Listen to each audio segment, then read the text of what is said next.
Hello. এটাও দেবে।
দেখাচ্ছে কিছু?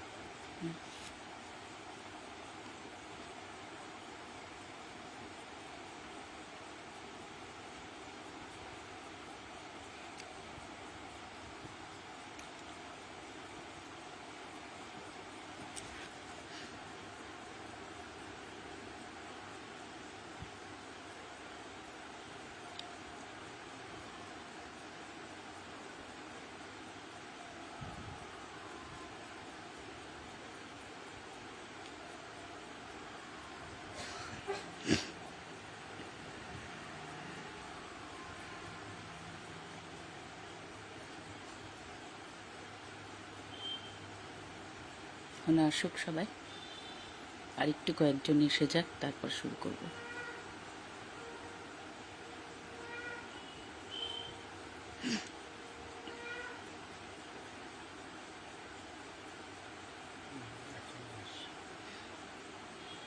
একটু আসুক।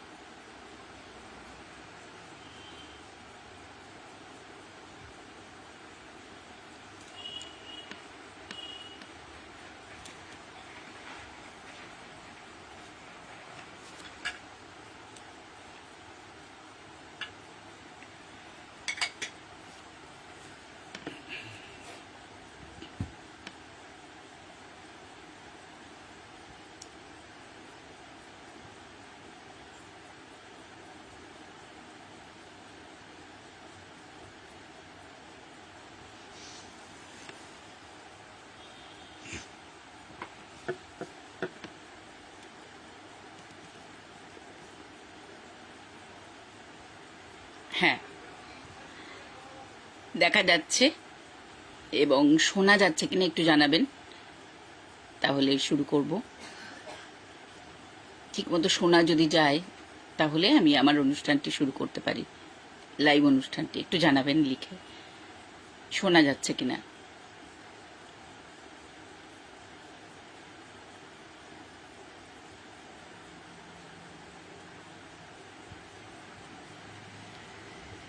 শোনা যাচ্ছে কি আমাকে?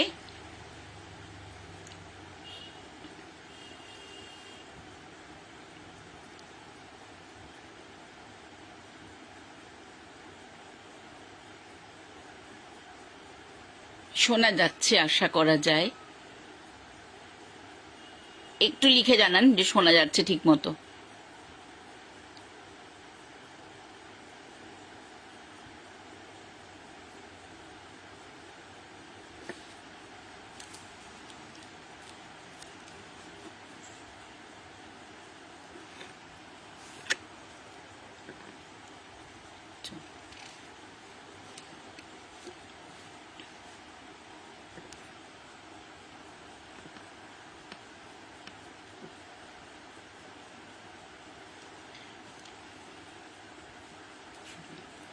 সাহিত্য কখনো শব্দে, কখনো কণ্ঠে, কখনো অভিনয়ে আবেশে হয়ে ওঠে জীবন্ত।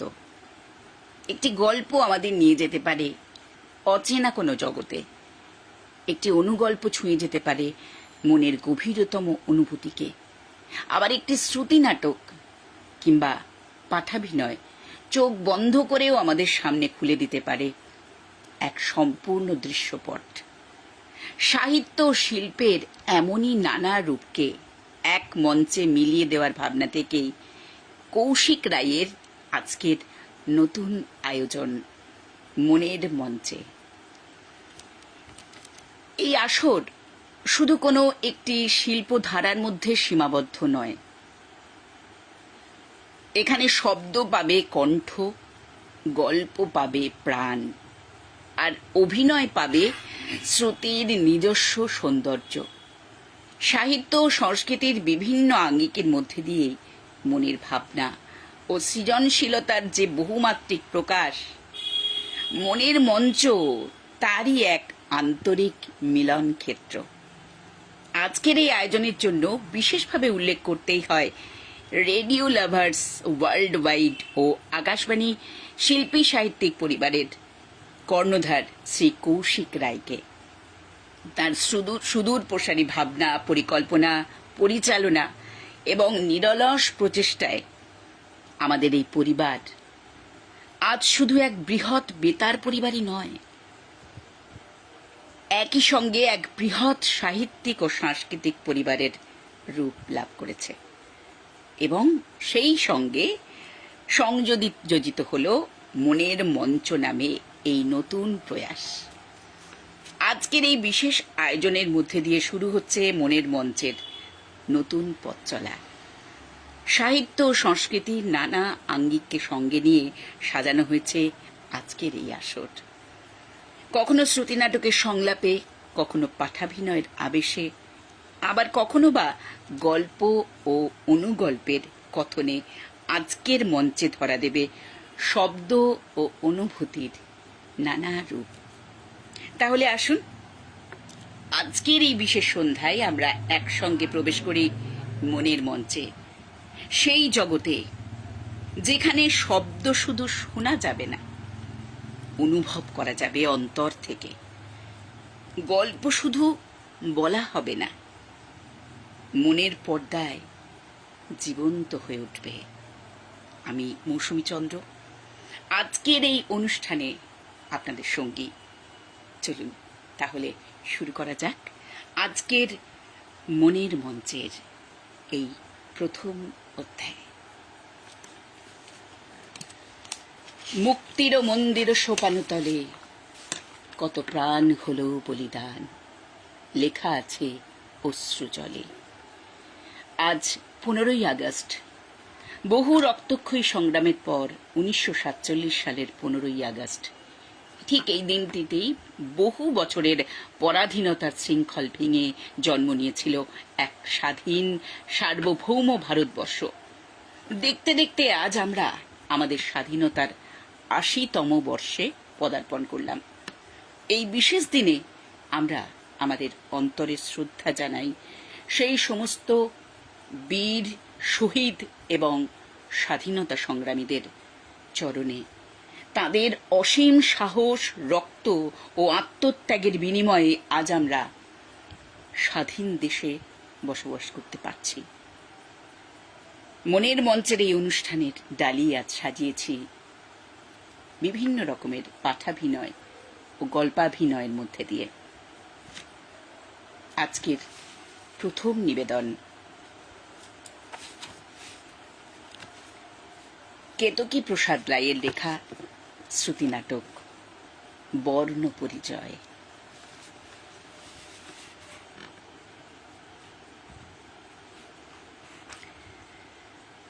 ও সে স্বপ্ন দিয়ে তৈরি সে দেশ, স্মৃতি দিয়ে ঘেরা, এমন দেশটি কোথাও খুঁজে পাবে না কো তুমি। ও সে সকল দেশে রানী সে যে আমার জন্মভূমি, সে যে আমার জন্মভূমি, সে যে আমার জন্মভূমি। জানেন, আমার শ্বশুরমশাই এই গানটা শুনতে না খুব ভালোবাসে। মাঝে মাঝে বলে, বৌমা, ও বৌমা, গানটা একবার গাও, মনটা একটু শান্ত করি বৌমা। আর আমিও না মনের আনন্দে গাই। আর শ্বশুরমশাই মানে বাবা চোখ বন্ধ করে শোনে, আর চোখ দিয়ে টপ টপ করে জল পড়ে। কি আশ্চর্য, একজন অশিক্ষিত গেয়েও 60 বছরের বৃদ্ধ এই গান শুনে মনে শান্তি পায়। আমি জিজ্ঞেস করেছিলাম, বাবা, ও বাবা, এই গানটা কেন বারবার শুনতে চাও? অনেকক্ষণ চুপ করে থেকে তিনি বললেন, আমি চাষির ঘরের বেটা, লেখাপড়া শেখার সৌভাগ্য আমার হয়নি, তাই বলে রক্তের বিনিময়ে আমরা যে দেশ পেয়েছি, যে স্বাধীনতা পেয়েছি, যে শস্য ক্ষেত পেয়েছি, সে তো আমার মা। এই মায়ের জন্য আমি কিচ্ছু করতে পারিনি। এটা আমার লজ্জা, এটা আমার আক্ষেপ। আশ্চর্য হয়ে গেছে বাবার কথায়। একটা গেয়েও অশিক্ষিত লোকের কত মূল্যবোধ, অথচ আমি বিয়ে পাশ করে ভালোবেসে রঘুকে বিয়ে করেছি। রঘু তো চাষির ঘরের বেটা, টেনে টুনে ক্লাস 9 পর্যন্ত গেছে। সারাদিনের চাষের কাজের পর সন্ধ্যায় তাড়ি মদের আড্ডায় না গেলে তার ভাত হজম হয় না। আবার বাড়ি ফিরেই বউ ঠ্যাঙানো আর খিস্তি খেউর, এসব তার নিত্য অভ্যাস হয়ে গেছে। ভাবতে অবাক লাগে, কোন বাবার কি ছেলে। আমাদের সংসারে 3টি প্রাণী, শ্বশুর, রঘু আর আমি। 5 বছর হলো বিয়ে হয়েছে, এখনো কোনো সন্তান হয়নি আমার। পুকুর ঘাটে স্নানে গেলে সবাই ফিস ফিস করে বলে, বউ বাঁচা, যা দূরে সরে যা। আমার ছোঁয়া জল ওদের গায়ে লাগলে নাকি অমঙ্গল হবে। আশেপাশে যা দিদিরাও এখন আর আমার সঙ্গে কেউ কথা বলে না, নিজেদের মধ্যে ফিস ফিস করে। আজকাল তো রঘু বলা শুরু করেছে, আমি নাকি বাঁচা, আমার জন্য সংসারে অকল্যাণ হচ্ছে। জানেন, এসব শুনে না আমার খুব কষ্ট হয়। বাবাও এ নিয়ে প্রতিবাদ করলে রঘু এমন সব অশ্রাব্য ভাষায় গালাগালি করে, যা শুনে বাবা লজ্জায় মাথা হেট করে মাছ ধরার জাল বোনার অজুহাতে ব্যস্ত থাকে। গ্রামের শেষ প্রান্তে আমাদের বাড়ি। বাড়ি মানে মাটির বাড়ি। বাবা সারাদিন দাওয়ায় বসে জাল বোনে, মাছ ধরার জাল। প্রতি শনিবারের হাটে অন্তত একটা জাল তৈরি করে বিক্রি করতে নিয়ে যাবেই যাবে। দাওয়ার এক প্রান্তে বাবা জাল বোনে, আর অন্য প্রান্তে রান্নাঘর। একদিন রাতে রান্না করছি, এমন সময় বাবা না আমার পিছনে এসে দাঁড়িয়েছে। লম্ফের আলো ভালো বোঝা যাচ্ছে না, পায়ের শব্দ শুনে ঘুরে দেখি বাবা, গাটা না কেমন যেন ছমছম করে উঠল। কি বলতে চায় একটু বিরক্ত হয়ে বললাম, বাবা, ও বাবা, কিছু বলবে? অনেক কষ্টে বাবা আমতা আমতা করছে, চোখে মুখে সংকোচ, লজ্জা পেয়ে মুখ দিয়ে কোনো কথা বেরোচ্ছে না। অশিক্ষিত কেউ লোকটার জানি খুব আত্মসম্মান বোধ আছে, তবে আজ এমন কেন করছে? আবার জিজ্ঞেস করলাম, বাবা, বাবা, কিছু বলবে? অনেক কষ্টে বলল, হ্যাঁ, মানে এটা। এই বলে হাতে একটা বিদ্যাসাগরের বর্ণ পরিচয় দেখালো। আমি না বিশ্বাস করুন, আমি আর নিজেকে ধরে রাখতে পারিনি। 2 চোখ দিয়ে জল গড়িয়ে পড়ল। আমি বাবাকে জড়িয়ে ধরে বললাম, বাবা, ও বাবা, সত্যি কেন যে আমি তোমার মেয়ে হয়ে জন্মালাম না? বাবা মাথায় হাত রেখে বলল, সত্যি মিথ্যার কি আছে রে মা, তুই তো আমার মেয়েই। তারপর থেকে প্রত্যেক দিন রান্নার পর আমি আর বাবা হ্যারিকেনের আলোয় ঘরের দরজা বন্ধ করে পড়তে বসতাম। বাবা যখন জিজ্ঞেস করে, ও মা, মা রে, দেখ না মা, এটা পারছি না, একটু বলে দে না মা, বলে দে, একটু হাতে ধরে শিখিয়ে দে না মা, তখন আমার মন প্রাণ জড়িয়ে যায়। মনে হয় বাবাই আমার সন্তান, আমার ছেলে। সন্তান না হওয়ার সব দুঃখ যেন আমার ঘুচে গেছে। জানি এসব নিয়ে পাড়াপড়শিদের ঘুম হয় না। চারিদিকে গুঞ্জন শুরু হয়েছে।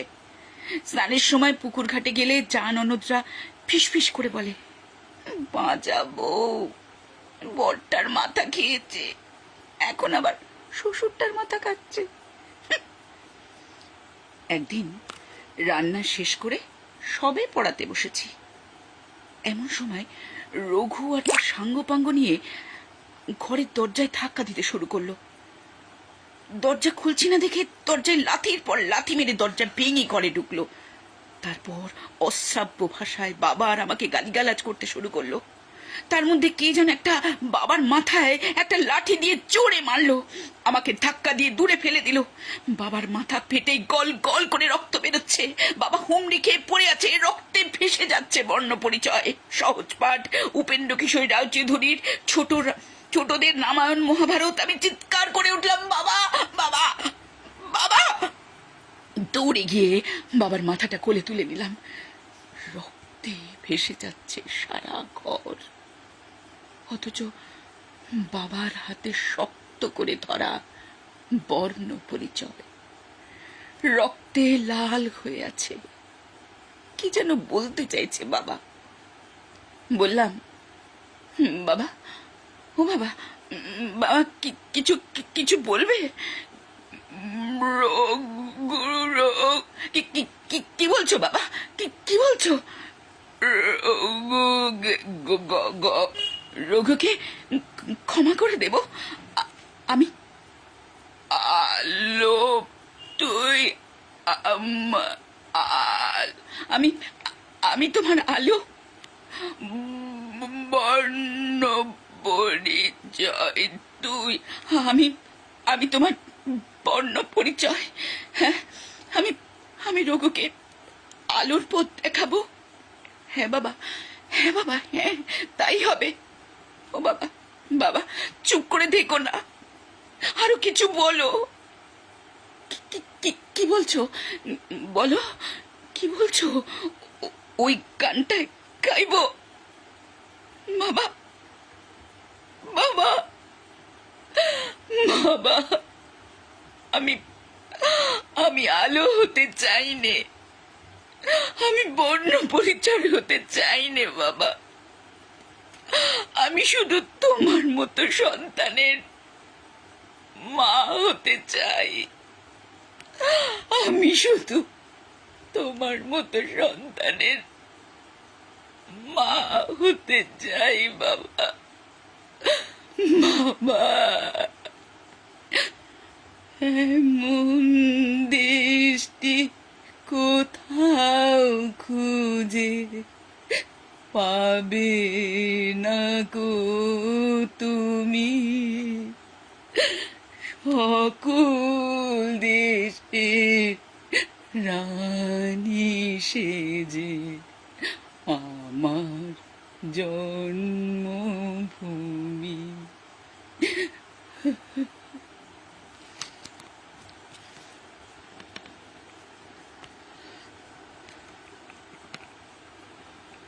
এই ছিল আমার প্রথম উপস্থাপনা, প্রথম শ্রুতি নাটক শোনালাম, বর্ণ পরিচয়, রচনা কেতকী প্রসাদ রায়। এবারে একটা অন্য ধরনের আপনাদের লেখা শোনাবো। বহু রক্তক্ষয়ী সংগ্রামের পরই তো আমাদের স্বাধীনতা এসেছে। ঠিক সেই রকমই একটি লেখা শোনাচ্ছি। এটা একটু আঞ্চলিক পরিবেশন, সেটাকে অভিনয়ের আঙ্গিকে আপনাদের সামনে তুলে ধরছি। স্বাধীনতা লিখেছেন দেবব্রত সিংহ।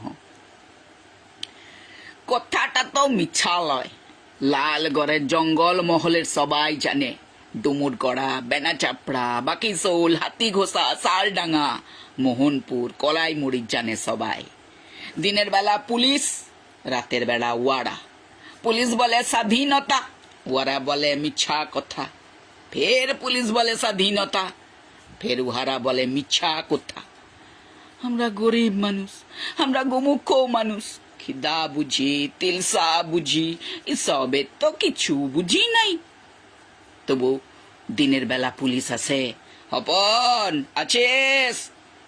হয় আছি, আমি হপন মান্ডি, বাপ তিলকা মান্ডি। রাতের বেলা জঙ্গল মহলে রাত নামলে আমার তাল পাতায় ছাওয়া মাটির ঘরে ডুমরা কাঠের আংড়ার পাড়া অন্ধকার, কপাটও নাই, হুরকাও নাই।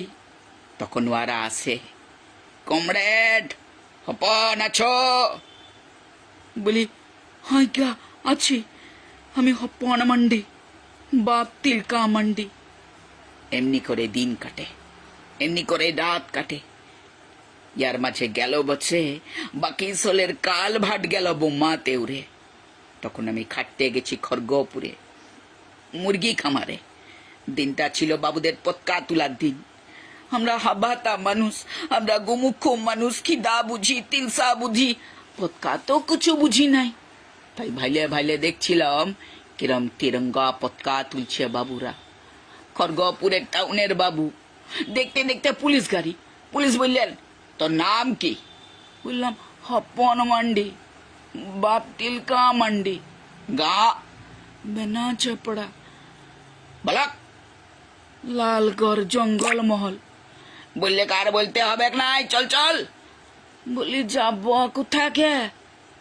বললে লক্কা পে। সেটা কি বটে আজ্ঞা? সে তুই বুঝে যাবি, থানাতে গেলাই বুঝে যাবি। ই বাবা, আমি হপন মান্ডি, হ্যাঁ গরিব মানুষ, খিদা বুঝি, তিলসা বুঝি, সবে তো কিছু বুঝি নাই। মারাং বুরুন কিরা কাইডিয়া বলছি। হ্যাঁ দেখো, বোমা যে কি জিনিস বটে, বাপের কালে সেটা চোখে দেখি নাই।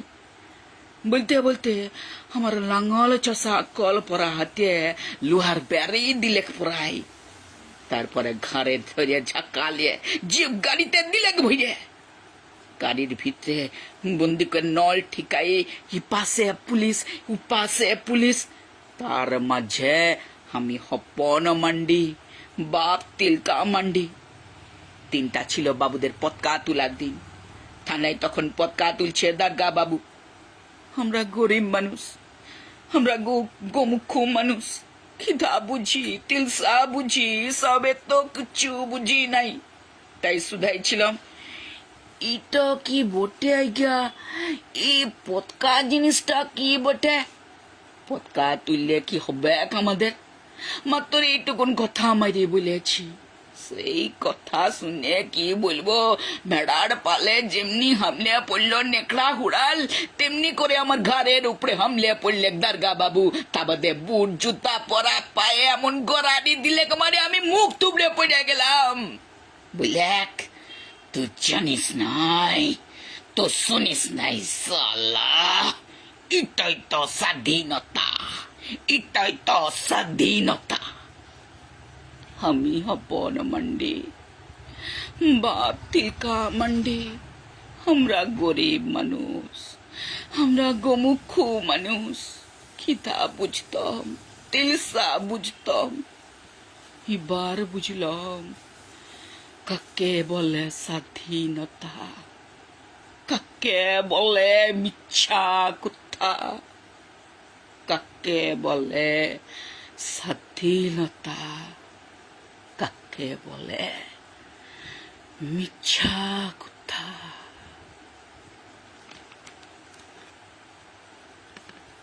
এই ছিল আমার দ্বিতীয় পরিবেশন।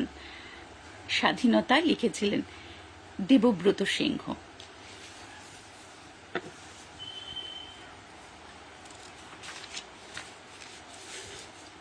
আমরা রয়েছি মনের মঞ্চে।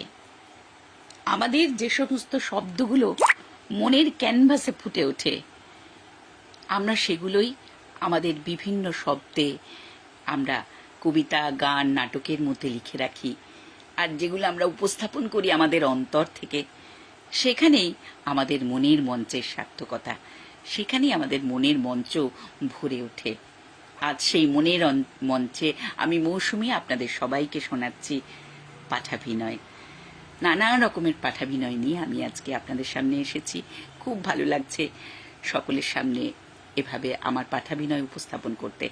এরপরে চলে যাব একটি অন্য পরিবেশনে। এবারে শোনাবো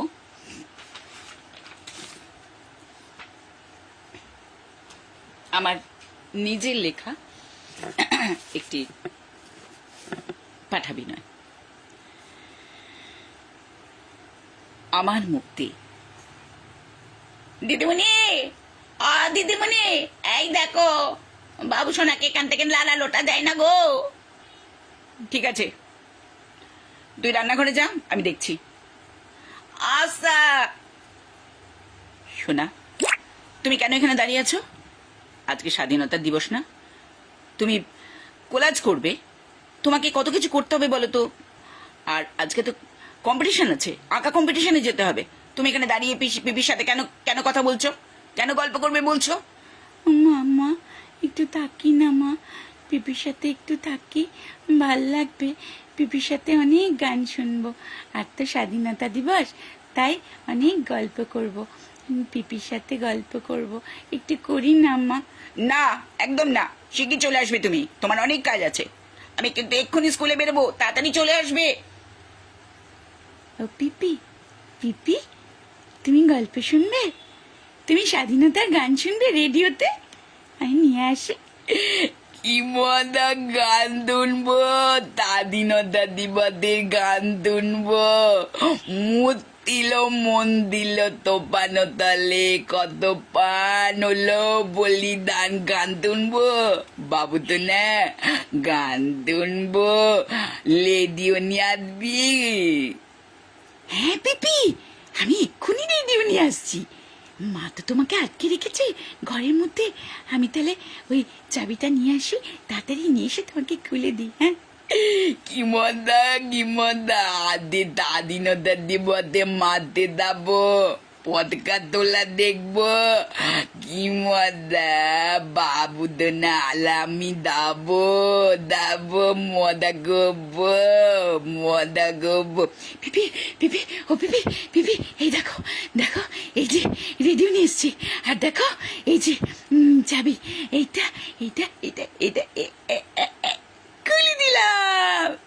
বাবু তো না, এবারে আমরা মাঠে যাবো, পতাকা তোলা দেখবো। পিপি, ও পিপি, পিপি আমার সোনা পিপি, পিপি আমার সোনা পিপি, তুমি আমাকে ছেড়ে কোনোদিন হোমে চলে যাবে না তো পিপি? বলো না পিপি, কোনোদিন চলে যাবে না তো পিপি? হোমে যাবে না তো? আমি ওমে যাবো না, আমি পাকিল মধ্যে তাদিন হয়ে উলব, তোর তাতে খেলা করব। ওই দে মুখ দিল মন দিল কব, গান গাইব। হ্যাঁ পিপি, চলো চলো পিপি, চলো চলো আমরা যাই, একসাথে মাঠে যাই। মাঠে গিয়ে গান গেয়ে গিয়ে বলবো, ও আমার দেতের মাটি, তোমার বললে দেখাই মজা। হ্যাঁ পিপি, ও আমার দেশের মাটি, তোমার পরে ঠেকাই মাথা। ও আমার দেদের মাটি, মদা মদা আদি আমাদের বালদ বদ্ধ, আমলা একদাতে গিলব, কুচি হাততালি হাততালি। এই ছিল আমার পরিবেশন, আমার মুক্তি। আমরা সত্যি স্বাধীন হয়েছি ঠিকই, কিন্তু আমরা কি সবাই স্বাধীন সেভাবে হয়েছি? ছোট ছোট বাচ্চারা, শিশুরা এখন মায়েরা তাদের ইচ্ছেগুলো দিয়ে তাদেরকে শিকল দিয়ে আটকে রাখে। ছোট ছোট বাচ্চারা নিজের মতো খেলতে পারে না, দৌড়তে পারে না, তাদের ছেলেবেলাটাকে উপভোগ করতে পারে না। সেই স্বাধীনতা কোথায়? আজকাল সব গৃহবধূদেরও তো স্বাধীনতা থাকে না। সেই রকম স্বাধীনতা নিয়েই আমার এবারের পরিবেশন। আমার নিজেরই লেখা শোনাবো আপনাদের, পাঠাভিনয়, নিজের লেখা। লেখার নাম সরলার স্বাধীনতা। খুব ভালো লাগছে আপনাদের সকলের সামনে আসতে পেরে। কৌশিক ভাইকে অসংখ্য ধন্যবাদ এবং প্রত্যেক বন্ধুদের, আমাদের সকলকে জানাই অনেক অনেক ভালোবাসা। এবারে আমার নিবেদন শ্রুতি নাটক সরলার স্বাধীনতা। লিখেছি আমি নিজেই। 1947 সালের 15ই আগস্ট আমাদের দেশ ভারতবর্ষ স্বাধীন হয়। কত রক্তক্ষয়ী সংগ্রামের পর আমাদের দেশে আসে স্বাধীনতা। ইংরেজরা এদেশে এসে ভারতীয়দের উপর অকথ্য অত্যাচার চালাতো। নারীদের উপরে চলত নৃশংস অত্যাচার। স্বাধীনতার জন্য কত বিপ্লবীরা প্রাণ দিয়েছেন। ইংরেজরা ভারতীয়দের উপর পা মারিয়ে চলে গিয়েছিল। স্বাধীনতার তেরঙা পতাকা বুকে করে এগিয়ে যাচ্ছিল যে, তাকে গুলি করেছিল ইংরেজ, কিন্তু তাও আটকাতে পারেনি। স্বাধীনতার রক্তমাখা পতাকাটা উঠছিল পথ পথ করে। আমরা ভারতবাসী, বহু বিপ্লবীদের রক্তে রাঙায় এই স্বাধীনতা।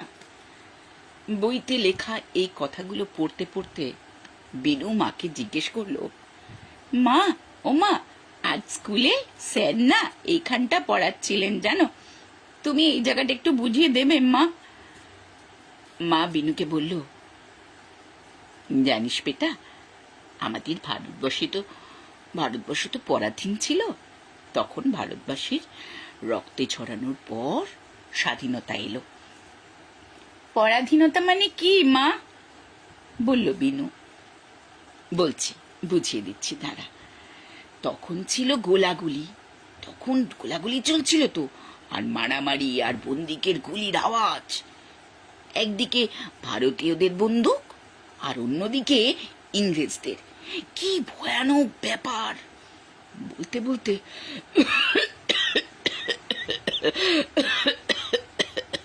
বলতে বলতে মায়ের কাশি ওঠে। মা, ও মা, জল খাও মা, জল খাও।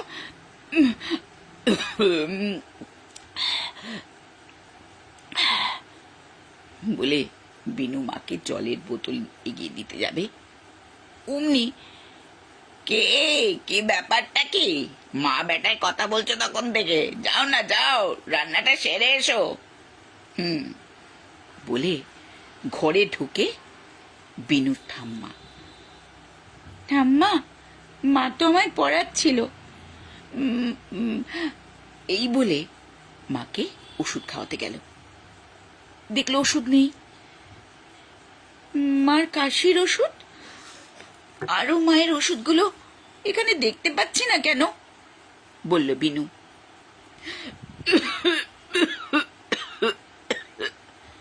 বিনুর মা সরলার কাশি আরো বেড়ে যায়। শুয়ে পড়ে সরলা। এই কাশির সিরাপটা তো আমার, এখানে কে আনলো এই ঘরে? আমি খাবো বলে ওই ঘরে নিয়ে গেছি, না বলে নিয়ে এসেছো বুঝি? এবার থেকে সব জিনিস সামলে রাখতে হবে দেখছি। বিনু বলল, ঠাম্মা, মা তো এইবারে সব কাজ করে, আর মার যদি শরীর খারাপ হয়, তোমার ওষুধটা নিয়ে একটু খাওয়াই, তাহলে এইভাবে বলবে ঠাম্মা, তুমি ভীষণ বাজে, তুমি ভীষণ বাজে মা।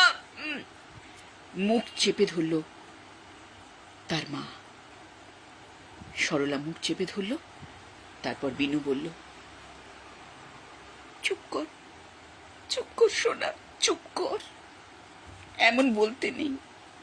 সরলার শাশুড়ি রাগে গজগজ করতে করতে বলল, থাক, আর অভিনয় করতে হবে না, তুমি তো এসব শেখাও।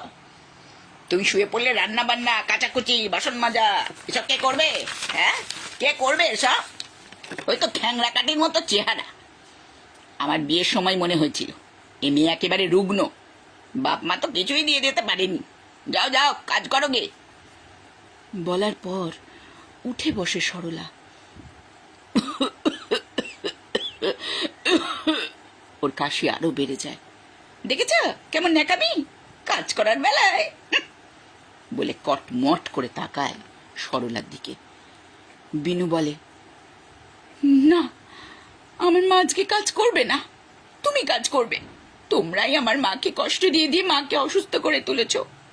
তোমরা মাকে ঘরে থেকে বেরোতে দাও না, কাজ করতে দাও না, কিচ্ছু করতে দাও না। বলার সাথে সাথে সরলার শাশুড়ি রাগে বাঘিনীর মতো উত্তেজিত হয়ে হাতের কাছে যে কাপটা ছিল সেটা ধাঁ করে ছুঁড়ে মারল সরলাকে লক্ষ্য করে। কাপটা মাটিতে পড়ে চূর্ণ বিচূর্ণ হয়ে গেল। বিনু ওর পাশে রাখা খেলনা বন্দুকটা তুলে নিয়ে বলল, দুম দুম দুম দুম দুম, তোমাকে গুলি করে মারবো। তুমি দুষ্টু ইংরেজদের মতো আমার মায়ের স্বাধীনতা তুমি নষ্ট করেছো। তুমি দুষ্টু, তোমাকে আমি মেরে ফেলবো। দুম দুম দুম দুম দুম। শাশুড়ি হাউ মাউ করে কাঁদতে কাঁদতে বললো, হাই হাই হাই হাই হাই হাই গো, এত বড় স্পর্ধা, বলে কিনা আমায় গুলি করে মারবে। হ্যাঁ, দেখাচ্ছি দেখাচ্ছি, ওদেরই একদিন কি আমাদেরই একদিন দেখাচ্ছি। বলতে বলতে ঘর থেকে বিদায় নিল। বিনু মায়ের কাছে গিয়ে মায়ের মাথায় হাত বোলাতে লাগলো। সরলা উঠে বসে বিনু ওর হাতে বানানো কাগজের ভারতের পতাকাটা মায়ের পাশে রেখে বলল, মা, কাল তো স্বাধীনতা দিবস, তুমি আমার সাথে স্কুলে যাবে, সবার মা তো যায়। সরলা বলল, বাহ, খুব ভালো রং করেছিস বাবা।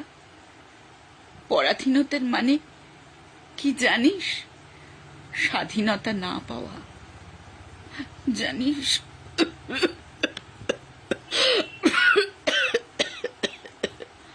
আবার কাশি ওঠে সরলার, আর থামতেই চায় না।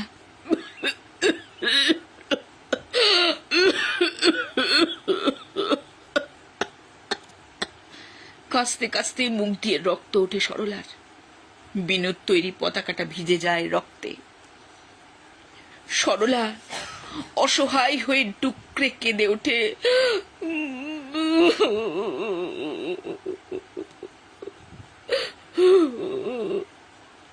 বিনু কাঁদতে কাঁদতে বলে, মা, আমি তোমায় ডাক্তারের কাছে নিয়ে যাব মা, আজই পাড়ার ডাক্তারের কাছে নিয়ে যাব।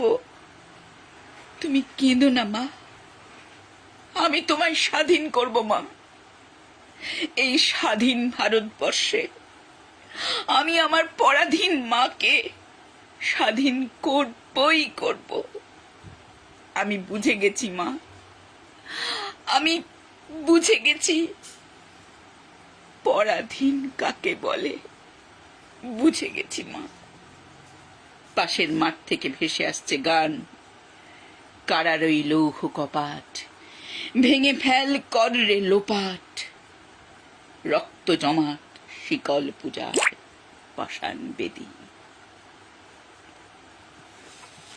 এই ছিল আমার পরিবেশন, আমার নিজের লেখা সরলার স্বাধীনতা। সত্যি আমরা স্বাধীনতা পেয়েছি ঠিকই, কিন্তু সেরমভাবে দেখতে গেলে কিন্তু আমাদের মনে হয় স্বাধীনতা এসেছে ঠিকই, কিন্তু আমাদের যে মনের স্বাধীনতা, আমাদের সংসারের যে স্বাধীনতা, সেটা কি আমরা ঠিক মতো পেয়েছি? সেটা আমাদের ভাবার সময় এসেছে। এই নিয়েই আমার বিভিন্ন লেখা, বিভিন্ন আঙ্গিকের লেখা আজ এই মনের মঞ্চে আমি উপস্থাপন করে চলেছি আপনাদের সামনে। খুব ভালো লাগছে যে আপনাদের সামনে আসতে পেরেছি, এবং আগামীতেও আমরা এরকম অনেক অনুষ্ঠান নিয়ে আসব। এরকম গল্প পাঠ, শ্রুতি নাটক এসব নিয়ে তো আসবোই। আমার খুব ভালো লাগছে এরকম একটা নতুন ধরনের অনুষ্ঠান উপস্থাপন করতে পেরে, খুব ভালো লাগছে। আর আপনারা সঙ্গে রয়েছেন, এ তো আরও আনন্দের। আপনারা সবাই শুনছেন, খুব ভালো লাগছে।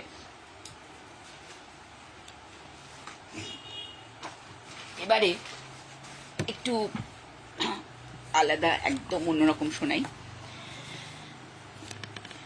ননিবালা দেবী 1888 জন্ম, মৃত্যু 1967। একজন বাঙালি বিপ্লবী ও প্রথম মহিলা রাজবন্দী। পিতা সূর্যকান্ত বন্দ্যোপাধ্যায় ও মাতা ছিলেন গিরিবালা দেবী। 1915 সালের আলিপুর জেলে বন্দী বিপ্লবী রামচন্দ্র মজুমদারের কাছ থেকে গোপনে খবর আনার জন্য বন্দী স্ত্রী পরিচয়ে জেলে দেখা করেন। এরপর বিভিন্ন সময়ে বিপ্লবীদের চন্দননগরে আশ্রয় দেন এবং প্রেসিডেন্সি জেলে 21 দিন অনশন করেন। ধনঞ্জয় ঘোষালের লেখা 21 দিনের অনশন এই শ্রুতিনাটক অবলম্বনে আজ আপনাদের শোনাব আমি ননিবালা।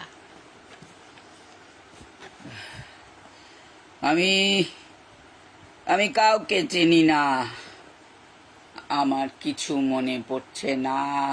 আমি ননিবালা। আমার সঙ্গে স্বাধীনতার বিপ্লবীদের কোনো যোগাযোগ নেই এখন। আমি বলছি না আমি কাউকে চিনি না, আমি জানি না। আমাকে ছেড়ে দাও, ছেড়ে দাও বলছি।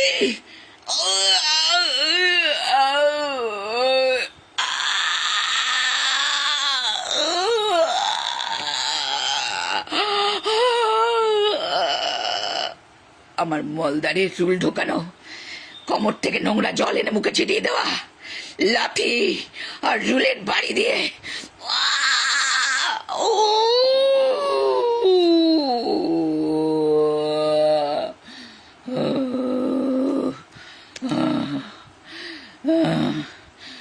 এসেছি, আমি এসেছি। কষিয়ে লাথি মেরে সরিয়ে দিয়েছি। আমার বাপের নাম ভোলাতে গিয়ে ওদের নিজেদের নাম ভুলিয়ে দিয়েছি। ওদের ডাক্তারের কাছে পাঠিয়ে দিন। বাঙালি মেয়ের পায়ের জোর কতটা তা আমি দেখিয়ে দিলাম। প্রয়োজন হলে বেটা ছেলে পুলিশকে পিটিয়ে ঠান্ডা করে দিতে জানে ননিবালা। মৃত্যুকে বাংলার বিপ্লবীরা ভয় পায় না। ওই কবরও আমার মুখ দিয়ে কোনো কথা বার করতে পারবে না। এই পায়ে যদি লাথি মেরে ওদের সরাতে পারি, তবে এই অন্ধকার শাস্তি কোঠে আমার সহ্যের মধ্যে দাও, ঢুকে দাও, শান্তি কুটিতে দাও। হুকুম করো অফিসার। আমায় তুই বললে আমিও তুই বলতে দ্বিধা করব না। বাঙালি বিপ্লবীরা মানুষের সম্মান দিতে জানে বলে এখন আমি তুই তামারি শুরু করিনি, মনে রেখো অফিসার।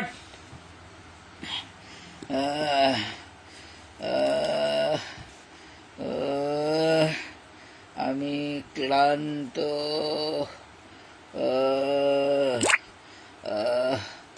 আমি অনশন করছি। আমি অনশন প্রত্যাহার করব না। যা চাইব তাই আমাকে দেওয়া হবে।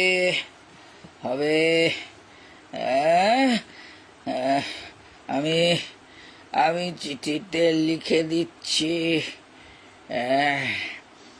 আমাকে পরমংশের স্ত্রীর কাছে রেখে দিয়ে এলে অনশন ভাঙব। একে আমার দরখাস্ত লিখতে বলা হলো কেন? কেন কেন কেন আমার দরখাস্ত ছিঁড়ে দেওয়া হলো কেন? কেন? উপহাস! আমার দেশের রামকৃষ্ণ স্ত্রীর মর্যাদা নেই কোনো? আমার আগে তোমারই তো চর বসানো উচিত ছিল গল্লির গালে। নপুংসক সব বাঙালি পুলিশ অফিসার! জাতির কলঙ্ক তোমরা! তোমরা জাতির কলঙ্ক! কলঙ্ক! তো তো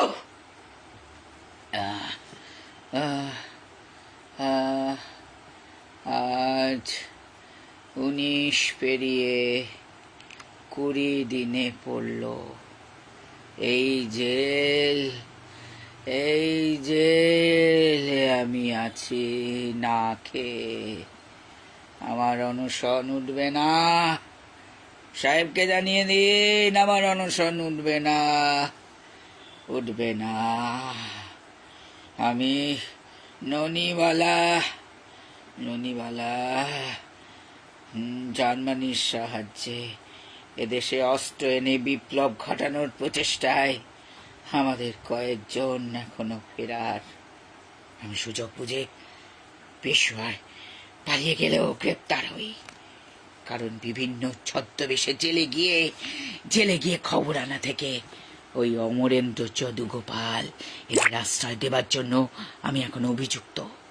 না না না না, নির্মম অত্যাচার করেও আমার মুখ খোলাতে পারেনি ওই জিতেন, এখানকার পুলিশ, এমনকি গল্লি সাহেব পর্যন্ত।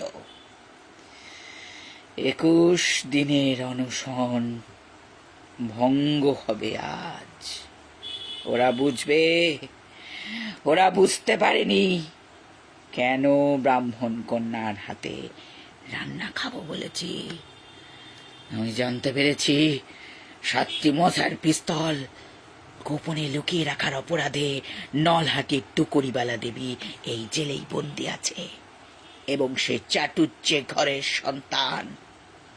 তাই এই বাহানা দিয়ে এই প্রেসিডেন্সি জেলে বসেই টুকরিবালা ননিবালার পরামর্শ হবে জেল থেকে বেরিয়ে কিভাবে নতুন উদ্যমে শুরু করে দেওয়া যায় স্বাধীনতার আন্দোলন। হ্যাঁ, ওদের মাথা নত করিয়ে অনশন ভঙ্গ করে আমি অন্য মুখে তুলব এবার। বন্দে মাতরম, বন্দে মাতরম, বন্দে মাতরম।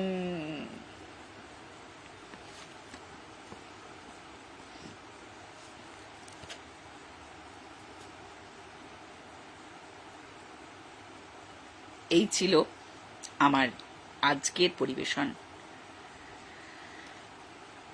শোনালাম ধনঞ্জয় ঘোষালের লেখা 21 দিনের অনশন অবলম্বনে একক পাঠাভিনয় আমি ননিবালা। এবার আমাদের এই মনের মঞ্চের প্রায় শেষের দিকে আমরা চলে এসেছি। কিছু আরেকটি পরিবেশন আমি রাখবো, তারপরেই আমি বিদায় নেব। খুব ভালো লাগছে আপনাদের সামনে উপস্থাপন রাখতে পেরে। পরবর্তীতে আমরা আবারও শ্রুতি নাটক নিয়ে আসব, গল্প নিয়ে আসব, বিভিন্ন আঙ্গিকের বাচিক বিভিন্ন কর্মকাণ্ড নিয়ে আপনাদের সামনে এসে উপস্থিত হব। এবারে একটি শ্রুতি নাটকে যাচ্ছি আবার, যে শ্রুতি নাটক আমাদের একদম অন্য রকমের একটি পরিবেশন, আপনারা শুনলেই বুঝতে পারবেন। এটি লিখেছেন সুজান মিঠি। শ্রুতি নাটক শহীদের মা। নাম কি? কি হলো বলুন, কি নাম? মা। জানি তো মা, কিন্তু মা, আপনার নামটা তো বলুন। আমায় এখানে লিখতে হবে যে? লিখুন শহীদের মা। আপনার কষ্ট আমি বুঝি, কিন্তু সরকারি কিছু নিয়ম নীতি যে পূর্ণ করতে হয় মা। গাছ থেকে শালক সংস্থে কেড়ে নিয়ে তাকে নিয়মের খাতায় লিখতে পারবেন। ফুল থেকে সৌরভ ছিঁড়ে নিয়ে তাকে বলতে পারবেন। তবু হাসতে হবে, এটাই তো নীতি। আপনি বীর সন্তানের মা। খোকন চাকরিটা যখন পেল তখন বলেছিল, একদম মন খারাপ করবে না মা, গর্ব করবে। পূর্ণিমার চাঁদ উঠলে ওর দিকে তাকিয়ে দেখো, তোমার ছেলেও সেই ওই চাঁদের নিচে বসে শরৎ বাজাচ্ছে। মন পাতলেই শুনতে পাবে সে সুর। আমিও বুঝি মা। নারকেল সন্দেশ বানাতে বানাতে বলেছিলাম, খোকন, ও খোকন, গন্ধ পাচ্ছিস বাবা? মন দিয়ে গন্ধ পাঠাচ্ছিলাম ওকে। নিশ্চয়ই শুনতে পেয়েছিল, মায়ের অন্তরের ডাক নিশ্চয়ই শুনতে পেয়েছিল। ঠিক ঠিক তখনই গুলিতে ঝাঁঝরা হয়ে ছটফট করছিল, আপনাদের বীর, আপনাদের বীর। শান্ত হন মা। আমি অশান্ত নই তো। মায়েদের অশান্ত হতে নেই। বীর পুত্রের মায়ের অশ্রু থাকতে নেই। কফিনের চারপাশে কত আয়োজন, পতাকা, গান স্যালুট, ফুল, মালা। আমার বাচ্চার মুখ খুঁজেছি কত। কই কই কই কোনখানে আমার খোকার মুখ? আমার খোকার মুখ কোথায়? চিবুক কোথায়? গাল কই? আমার সোনাকে আমি চুমু খাবো, আমি আদর করবো আমার সোনাকে। আপনার সন্তান যে দেশের সন্তান, সারা দেশ তাকে মাথায় করে রাখতে চায়। ফটো ফ্রেমে ধুলো পড়ে, ফুল বাসি হয়, পতাকার লাল রং ফিকে, মায়ের বুকে ঘা বাড়তে বাড়তে গুহা হয়ে যায় কেবল। আপনার পুত্রকে মরণোত্তর সম্মান দেওয়া হবে, গ্রহণ করবেন আপনি। আপনি রত্ন গর্ভা। দুধ চাপিয়েছিলাম, ছানা কেটে রাখবো। খোকন বলেছিল ছানার পায়েস খাবে। খোকন বলেছিল আর কারো সাহায্যের কোনো প্রয়োজন নেই মা, তোমার চোখের অপারেশন আমি ফিরে এসেই করাবো। বলেছিল তোমাকে যে আরো অনেক অনেক পড়তে হবে মা, আমাকে কবিতা শোনাতে হবে, কবিতা। আপনার চোখ সেরে যাবে মা, এই অর্থে আপনার চোখ সেরে যাবে। কোন অর্থ? আপনার সন্তানের বীরত্বের সম্মান, তার অর্থ কি দেখব? কি পড়বেন? আপনার সন্তান যা যা পড়তে দিতে চেয়েছেন তাই আপনি পড়বেন। আর শোনাবো কাকে? কেন, আমরা কি আপনার সন্তান নই? না, শহীদের মায়ের শুধু একটাই সন্তান, তার নাম শহীদ। মা, ও মা, আপনি চলে যাচ্ছেন কেন? আপনার পুত্রের সম্মানটুকু নিয়ে যান। মা দাঁড়ান। ওটা দেশ মায়ের থাক, আমার জন্য স্মৃতি আছে, ওর শরৎ আছে, সেতার আছে, গন্ধ আছে, হাসি আছে, স্পর্শ আছে, আমার আঁচলে ওর ঘাম আছে। আর আপনার দৃষ্টি শহীদের মাকে চোখে দেখতে নেই যে? ওই ফুল, মালা, পতাকা, স্যালুট না দেখলেই বরং আমার আমার খোকা আমার কাছে আসবে, বলবে, মা, মা, ও মা, মা। চোখ বুজে বুঝেই আমার মাথায় একটু হাত বুলিয়ে দাও না মা, দাও। পূর্ণিমায় অন্ধ চোখে মন পাতলেই ও সুর আমার আমার কানে ভাসবে। আমি একটু কাঁদবো না মা, একটু না। গর্ব করব, বলবো, আমার খোকন, আমার খোকন বীর শহীদ, আমার খোকন, আমার খোকন বীর শহীদ, আমার খোকন বীর শহীদ। শুনুন, শুনুন মা, শুনুন। আপনি আপনি আরেকবারটি আপনার নামটা যদি বলে যেতেন মা। শুনুন, শহীদের মা আমার নাম, শহীদের মা।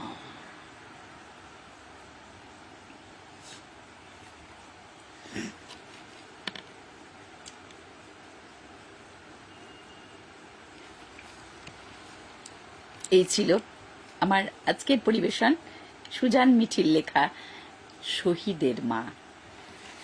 একেবারে শেষ পর্যায়ে আমার একটি নিজের লেখা দিয়ে আজ শেষ করব এই মনের মঞ্চের আজকের শ্রুতি অভিনয়। আবারও আমরা আগামীতে আসব এরকম সুন্দর সুন্দর বাচিক, বিভিন্ন আঙ্গিকের বাচিক উপস্থাপন নিয়ে। একটি ছোট্ট ভালো লাগা, এটি আমারই লেখা।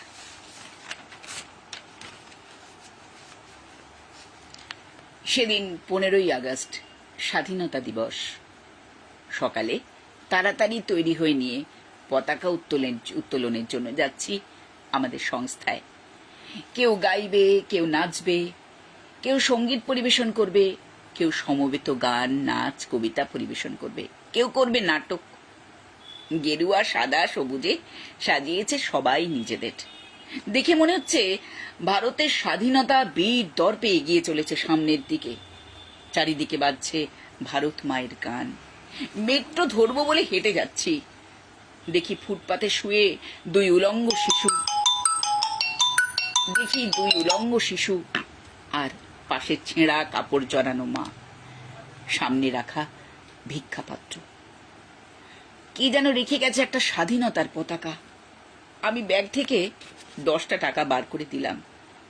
ভিখারিনী মা হাত তুলে বললেন, ঈশ্বর মঙ্গল করুক, ঈশ্বর মঙ্গল করুক। যেন ওই মুহূর্তে মনে হলো আমার দেশমা আমায় স্পর্শ করলো। মাটিতে শুয়ে থাকা পতাকাটা উদাস হয়ে যেন বলল, পতাকা উত্তোলনের জন্য ওরা সব ছুটে চলেছে, ওরা সবাই ছুটে চলেছে। দেশের মাটিতে উলঙ্গ স্বাধীনতা, অন্ন বস্ত্রহীন ডুকরে কাঁদছে জনতার ভিড়। আজকের এই দিন সবাই একটি ছুটির দিন হিসেবে গণ্য করছে। এগিয়ে যাচ্ছি আমি সামনের দিকে, মাথায় অযত প্রশ্ন। মিছিলে শুনে এলাম একটু আগে, নির্যাতিতার বিচার চাই, ধর্ষণের বিচার চাই। কোথায় স্বাধীনতা? কিসের স্বাধীনতা?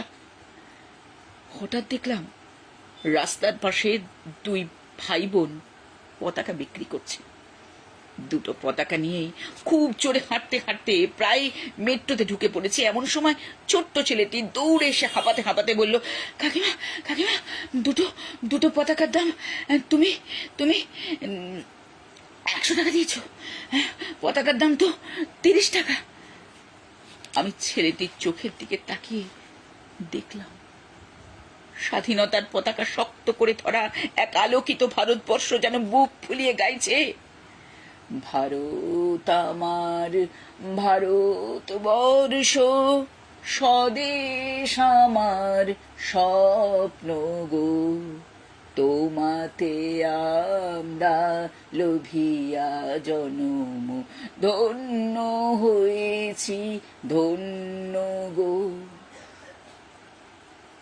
এই ভালো লাগা আমার হৃদয়ে এক আলোর প্লাবন নিয়ে এসেছে, যা আগামীর চালক শক্তি।